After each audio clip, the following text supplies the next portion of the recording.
Bill C-23, the Fair Elections Act. From a firestorm of criticism about it, 11 serious concerns emerged. Of those 11 concerns, the government addressed 3.5 issues, then passed the bill through Parliament, 146 Conservatives to 123 opposition members. Our opinion?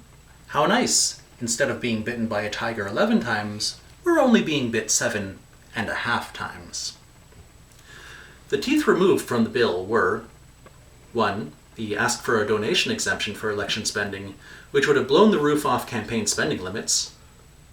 2. Polling station supervisors being chosen by the sitting Member of Parliament. 3.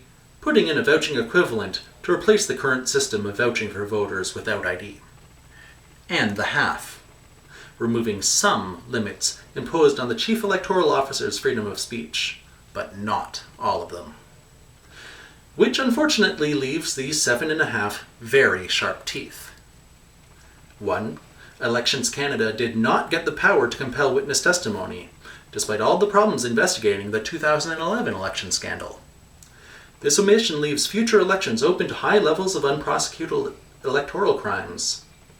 The Conservatives say not even the police have this power, but the Provincial Securities Commission, the provincial electoral agencies, and even Parliament do have the power to compel witness testimony, and they use it. 2. Federal political parties don't need to provide detailed receipts for their election expenses, even though this also hampered Elections Canada's 2011 investigation. Detailed spending records can provide important evidence.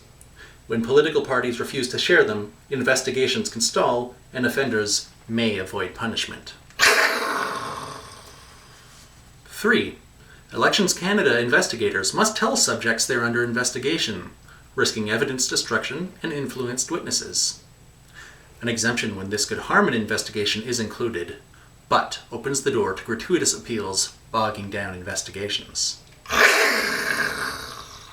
4. When supporters die, they can't leave more than $1,500 in their wills to political parties. Bequests are normally unlimited because deceased people can't benefit from or influence a party with large donations. This will hit certain parties very hard, such as the NDP, who got $1.1 million in bequests in the last 2 years, while not affecting the federal Conservatives, who only got $2,000 in the same time.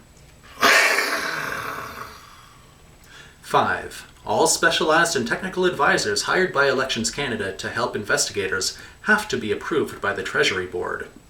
This lets the government restrict Elections Canada's ability to investigate because the president of the Treasury Board is a cabinet minister who could potentially hobble investigations by restricting hours and rate of pay for consultants or being slow in making approvals.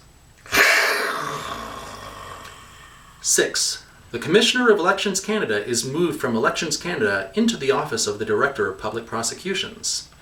This brings the Commissioner under the closer influence of the governing party, which is a problem when the governing party is the one being investigated. 7. The maximum fine for campaign overspending is only $100,000. The concern is that campaigns could benefit by overspending by several $100,000 or even millions of dollars, then simply absorb the fine as the cost of doing business. And of course, 7.5. The Chief Electoral Officer and Elections Canada are still muzzled and can't talk to the public about certain issues. The Fair Elections Act does have, quote, sharper teeth, a longer reach, and a freer hand, the government says it does. Unfortunately, too many of these teeth attack a strong democracy instead of protecting it. The Senate should return Bill C-23 to Parliament to remove all the hidden teeth in it, so we and our children and grandchildren and great-grandchildren will vote in free and fair elections.